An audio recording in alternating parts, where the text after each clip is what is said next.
To kick this haircut off, what I have in mind is just debulking the very top and cleaning up the canvas overall, just so that I can have less hair to work with overall. So now I'm going in with the lever completely closed on the number 4 guard. And I just want to set myself up to be able to set in the first initial guideline. In other words, the bald line, so that I can start the transition. But here I'm just debulking, being mindful at the very top. And so I'm using the heel of the blade and I'm going off of the shape of the client's head, just so that I can maintain most of this bulk. And you'll see why later.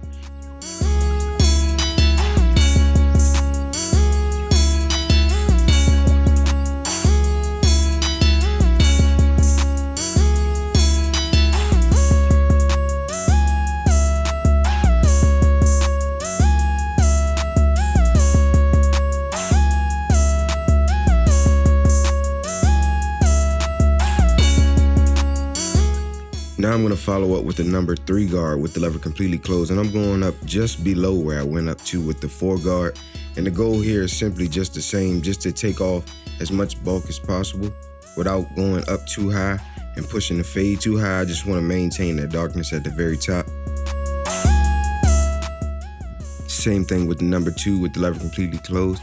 And the reason that I'm doing it is because when I go in and set in the first bald line, it'll be easier for me to see exactly what I'm doing. Because the alternative would be to just set in a bald line on overgrown hair, but now this gives me the idea that I can see the entire canvas from top to bottom, and now I can actually see skin. When I set in my bald line, I know exactly where I'm stopping at the very top.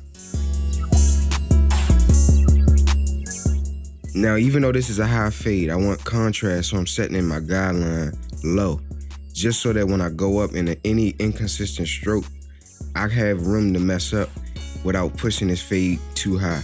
Obviously, the bulk at the top is obvious, so now you can see the obvious starting point. So now you know exactly where you start and stop. And here I'm just gonna set in my next guidelines and start to transition this fade from bottom to the top.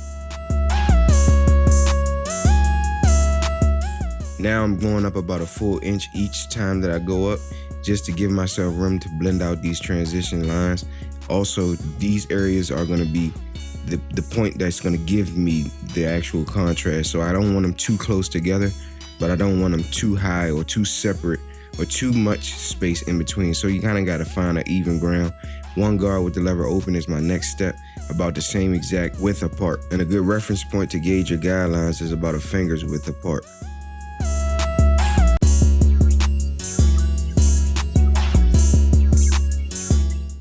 Now I'm going in with the lever completely closed on the same 1 guard, but not going up as high, just to lighten up the line right up under it.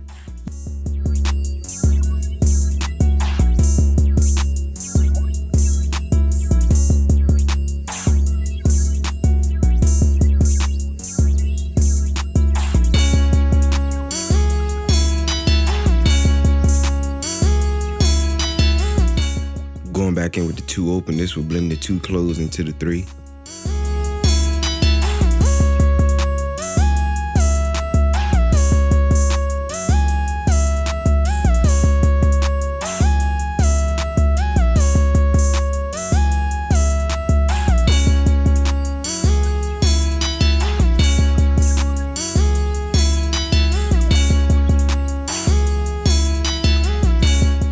One and a half open right up under that 2.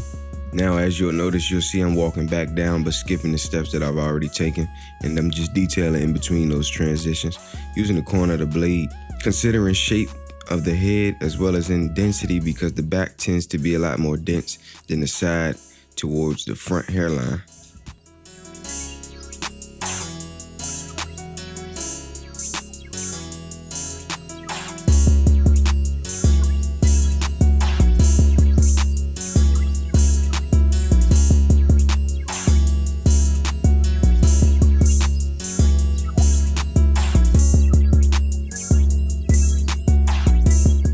Really notice the amount of pressure that I'm using. This doesn't take a lot of pressure, and I'm just using the heel of the blade and using the shape of his head just so that I can actually use the guard for what it's for, scoop out, and get out of there. I don't want to push in or go up too high.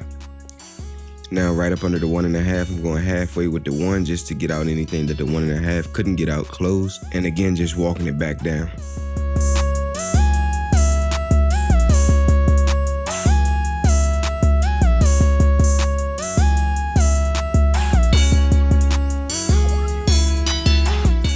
That line that the 1 closed couldn't get out, that's what I'm taking out here with the lever completely closed on the 0.5 guard.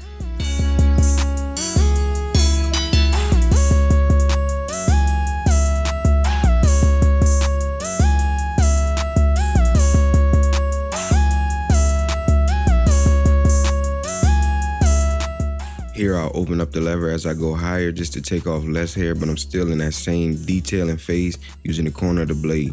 Taking out anything that I can see that's inconsistent that couldn't come out with a 1 or 1.5. And to me, I just feel like the 0.5 or the half guard, whichever one you call it, I think that this just pulls the fade together completely. And if you can get this part down pat, you most likely could finesse the rest of the fade somehow, some way, but this part blends in the top and the bottom for sure.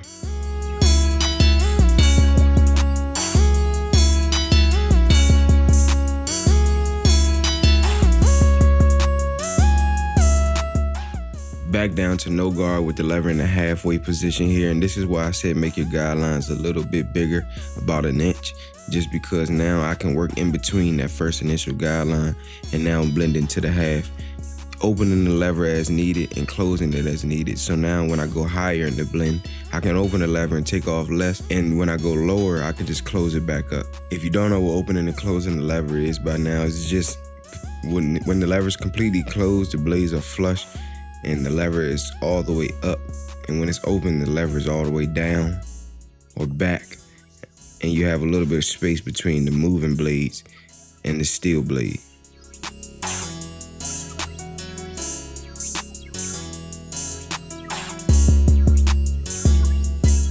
When doing the thinning shears, just take your time, and as you can see, angle the comb out so that you can see exactly what you're cutting, and just cut anything that's hanging over that doesn't need to be there.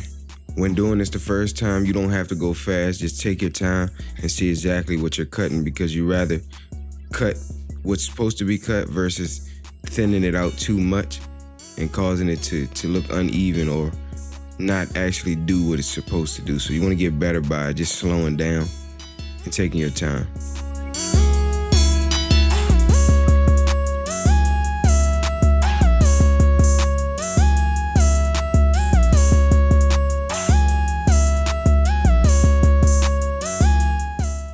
I'll come back to the debulking on the sides, but now I'm going to turn my attention to the top just so that I can get it at the level that I want it. And then going straight back, I'm taking the same amount off each time in just a straight line. And I'll do the same thing for the left and the right side as well. Normally I would wet the hair and part it and do all the sections, but in this case I didn't feel the need to. And while there's so many ways to get to the same result, wetting the hair in some cases is necessary, but in this case I didn't feel the need to, and so I didn't. But this doesn't mean that it's improper. It's just not necessary. And you'll see why, because it's not as much hair on the top. But also, I'm also trying to blend into the sides, and I need to see exactly what I'm doing. Typically, when I wet the hair, I'll start at the top and then work the fade into that. However, with a high fade, I didn't feel the need to do all of that.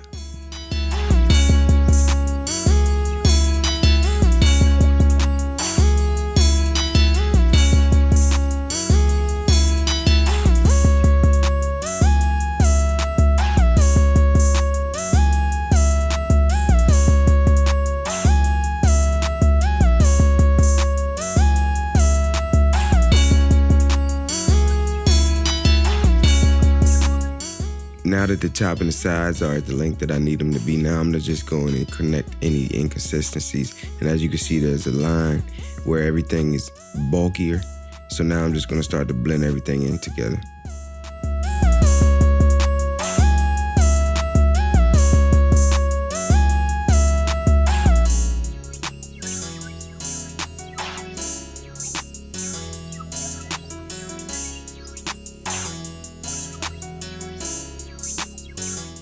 Starting on the beard, my client wants a deeper blend, and so I'm gonna start about the middle of the ear and actually set the line lower And now I'm gonna work my way down, going about an inch lower each time, same exact steps. And the thing about the beard is a little less forgiving, so you want to use light, real light pressure, and use the tip of the teeth and then scoop out with the heel of the blade as you go. So don't just dig into the beard, but use the tip of the teeth so that you take off less, and it'll make your transitions a lot softer.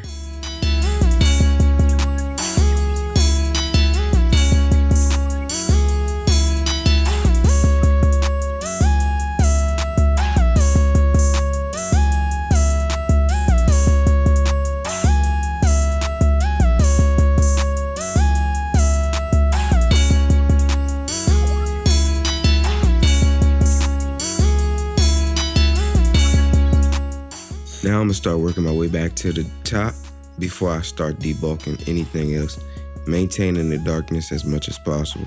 Again, playing this super safe.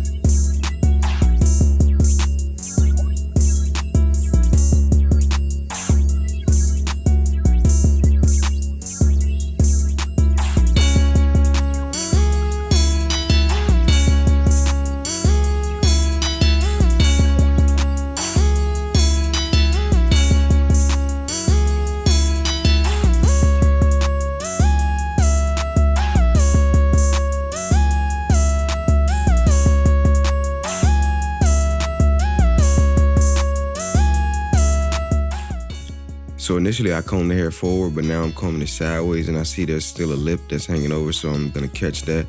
And I'll also show you that using the other side of the comb, the closer side where the teeth are smaller and the teeth are actually closer together, you could get lower in the fade and still be able to thin out any inconsistencies that's making it look too bulky. And that's exactly how you manipulate the fade and create that illusion overall.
When doing the razor work, you want to angle the razor at a 45-degree angle, stretch the skin with the opposite finger, and pull back to the natural line.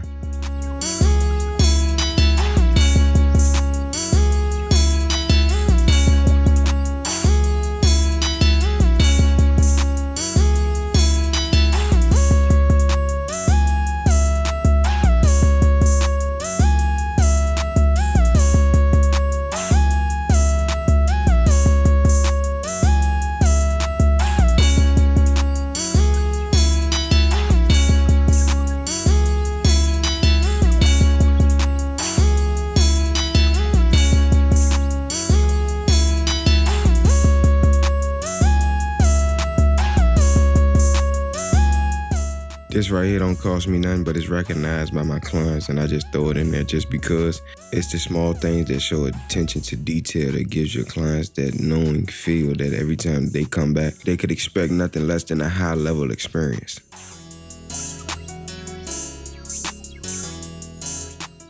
Might I remind you how my client came in looking, and as his barber, it's my job to show up, give him exactly what he's looking for. And so without further ado, this is the final results. And if you like this video, if you learned anything, please share this video with a friend, family member, or fellow barber. Hit subscribe, turn on that bell. My name is Kel, and I'll catch you in the next one.